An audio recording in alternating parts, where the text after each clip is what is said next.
Bonjour à tous et bienvenue sur ce nouvel épisode d'Evoluer Athènes Live. Alors je rappelle rapidement le principe. Evoluer Athènes Live, c'est quoi? C'est une capsule vidéo de 10 minutes tous les mardis de 13h45 à 13h55 avec un expert Evolua qui va traiter d'une problématique au travail et tenter d'apporter des solutions. Alors aujourd'hui, la présentation c'est avec moi, je me présente, c'est Adrien Elmiger, je suis ostéopathe et également formateur pour Evolua, pour des problématiques de santé et de risque au travail.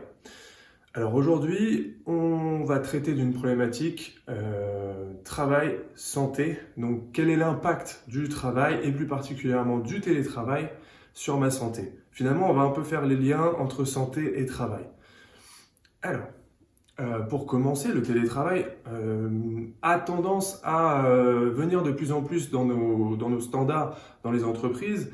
C'est pratiqué de plus en plus souvent et encore plus depuis cette dernière pandémie qui nous a touchés et même pendant la grosse grève de transport qu'on avait eue juste avant. Voilà, on a passé un télétravail à 100% et ça a un réel impact sur notre vie. Donc, il faut savoir que le télétravail va être super bien accepté pour certaines personnes et pour d'autres, à l'inverse, ça va être très délétère. Donc, ça va dépendre de pas mal de facteurs. Donc, il va y avoir un facteur d'isolement pour des personnes qui vont être seules à la maison. Ça va être beaucoup plus impactant que des personnes qui ont une vie de famille. Et donc du coup, pour certaines personnes, comme je vous le disais, ça va être très bénéfique. On va avoir une diminution du temps de transport, donc du coup une augmentation du temps de sommeil, on verra ça juste après. On va avoir une vie de famille du coup plus présente, parce que moins de temps de transport. Ça va nous amener plus de temps en famille, et donc on va également avoir un gain de productivité, parce qu'on va être plus longtemps à son poste de travail. Et pour l'entreprise, c'est aussi une baisse des coûts. À l'inverse, pour les personnes qui vont avoir plus de mal avec ce télétravail, on va vivre un peu plus d'isolement parce qu'on a une rupture avec le lien social. Il va y avoir aussi une notion importante à comprendre, c'est que quand on va télétravailler, on n'aura plus de frontières entre travail et vie de famille. Donc c'est-à-dire qu'on n'a plus la soupape du transport qui nous permet de faire cette coupure.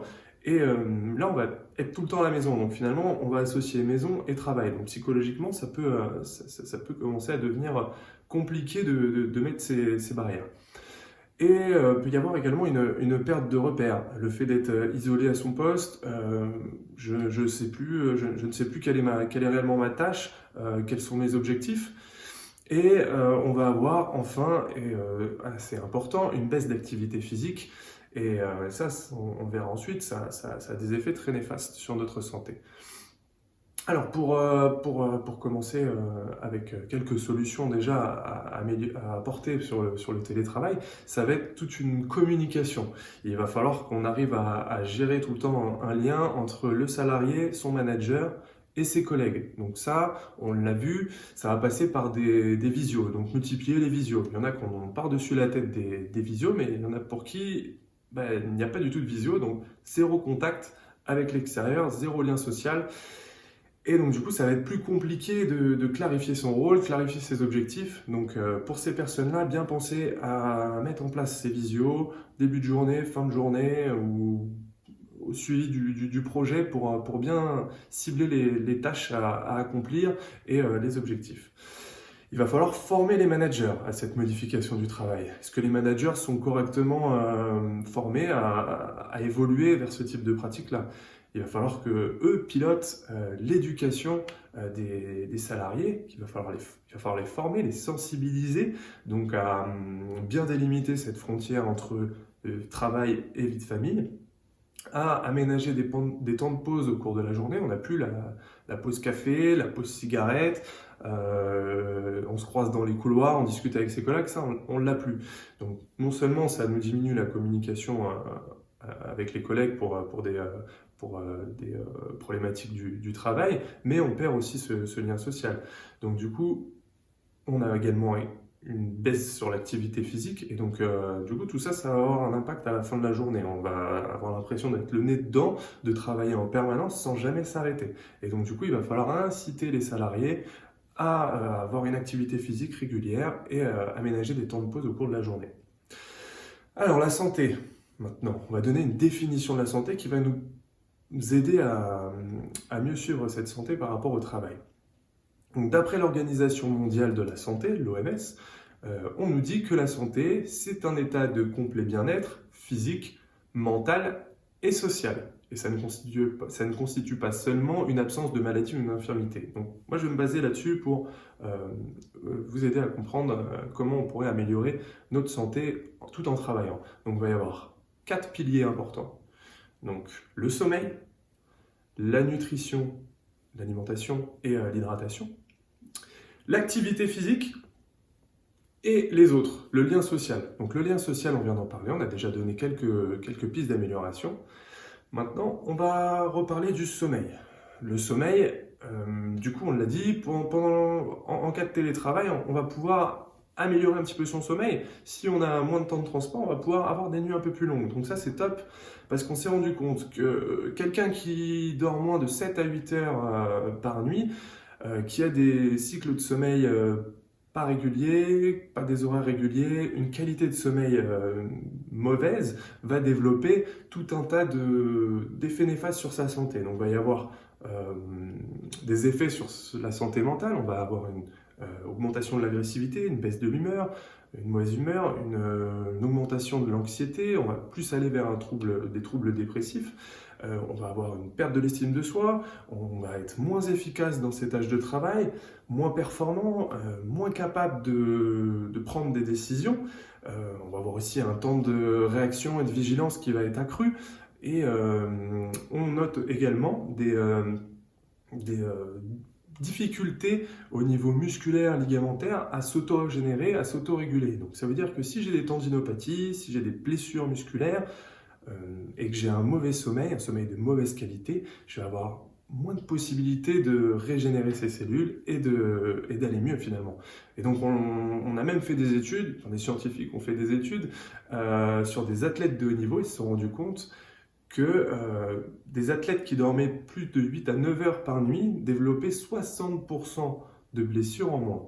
D'où l'importance d'un sommeil de qualité. Donc, quelle solution apporter? Donc, le télétravail, ça peut être une solution pour améliorer son temps de sommeil, mais il va y avoir aussi une recherche de la cause. Est-ce que c'est une pathologie? Est-ce que j'ai de l'apnée du sommeil? Est-ce que j'ai du stress, de l'anxiété? Et donc ça, il va falloir le détecter par les managers, par les collègues, essayer d'identifier une personne qui pourrait être plus fatiguée, plus stressée, plus dans un état de début de dépression et pouvoir proposer des pistes d'amélioration et réorienter vers un professionnel de santé adéquat. Et voilà, pour toujours continuer dans cette optique de définition de la santé, en plus du sommeil, on va avoir une notion très importante qui va être l'alimentation. Lorsque je vais avoir une alimentation équilibrée, saine, variée, avec des produits issus de l'agriculture biologique, de circuits courts, des produits français du coup, de saison. Donc tous ces produits vont être d'excellente qualité, vont permettre à mon corps de fonctionner de manière la plus efficace possible et d'avoir tous les nutriments essentiels pour pouvoir fonctionner. Donc, tout simplement, il va falloir éviter les produits transformés, les surgelés, les produits riches en sel, sucre, en gras, voilà, pour obtenir une alimentation correcte et surtout se faire plaisir. Et le télétravail va également nous permettre de pouvoir être à la maison et donc de pouvoir cuisiner. Et c'est là où on peut encore améliorer sa santé en utilisant ce temps de télétravail, en cuisinant, en se faisant plaisir, et en cuisinant des produits frais et sains pour améliorer encore un peu plus sa santé. Ensuite, troisième point, on récapitule, sommeil, nutrition, alimentation et activité physique. Et ça, c'est un point hyper important et encore plus en temps de télétravail. Car le temps de télétravail va nous augmenter encore plus notre sédentarité. C'est-à-dire que là, on va même plus sortir de la maison. On va faire lit, salle de bain, cuisine, bureau, si on a un bureau en plus. Et on refait l'effet inverse et après on retourne se coucher. Au final, on a fait juste des petits pas, on a piétiné à l'intérieur de chez soi, on n'a pas vu la lumière du jour, on n'est pas sorti. Et ça va être très mauvais pour notre santé. Donc le but, ça va être de casser cette sédentarité le plus souvent possible. Donc comment on va faire? C'est des choses toutes simples. On va faire des pauses toutes les 3/4 d'heure, 1 heure. On est assis et donc du coup on se dit toutes les 3/4 d'heure, 1 heure, je suis en plein dedans, ok, même si je fais quelque chose où je suis obligé d'être concentré, mais c'est pas grave, je prends la peine de juste me lever, de faire 2-3 pas et je me rassois. Là, on va faire un reset sur nos muscles posturaux qui nous maintiennent. Plus je vais rester assis, plus je vais me recroqueviller et je vais me tasser. Et donc, au bout d'un moment, je vais prendre encore plus une mauvaise posture, cette mauvaise posture. Donc, le dos complètement en vrac, les cervicales qui vont pousser vers l'avant.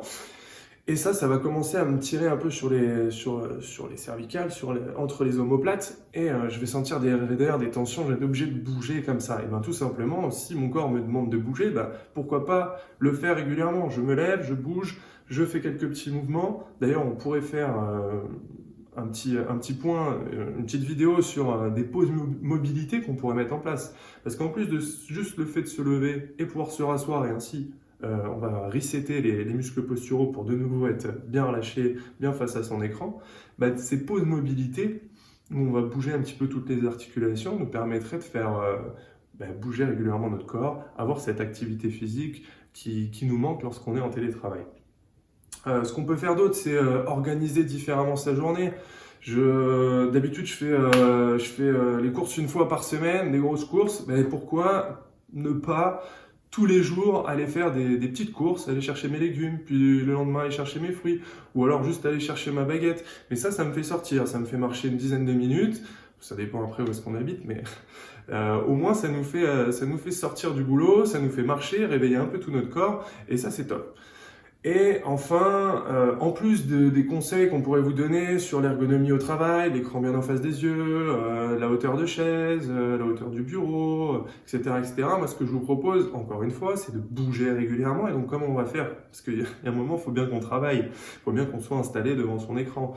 Donc du coup, c'est simplement varier ses positions. Donc je vais être assis sur ma chaise de bureau. Ensuite, je vais me lever, pourquoi pas travailler debout. Si j'ai un bar, je peux poser mon ordi dessus, travailler un petit peu debout. Pourquoi pas avoir un ballon, vous savez, les Swiss balls qu'on peut utiliser pour faire de la gym, on s'assoit dessus, ça va nous créer une petite instabilité. Et du coup, hop, mes lombaires vont tout le temps rattraper, mon dos va tout le temps rattraper. Et je peux utiliser ce ballon-là de temps en temps pour utiliser mon corps au lieu qu'il soit passif toute la journée. Donc varier les positions, c'est aussi, quand j'ai un call, quand j'ai une visio, je me lève. Je marche tout en téléphonant, tout en parlant à mes collègues et je fais bouger mon corps encore une fois régulièrement. Donc l'activité physique, ça a été prouvé, ça réduit, là je vais donner quelques chiffres, ça réduit de 60% le risque de mortalité d'une maladie. Donc ça peut être des maladies cardiovasculaires, ça nous réduit le risque de diabète, de cancer, ça diminue l'arthrose, ça améliore la qualité de sommeil, on en parlait tout à l'heure, ça diminue l'obésité, ça améliore la santé mentale.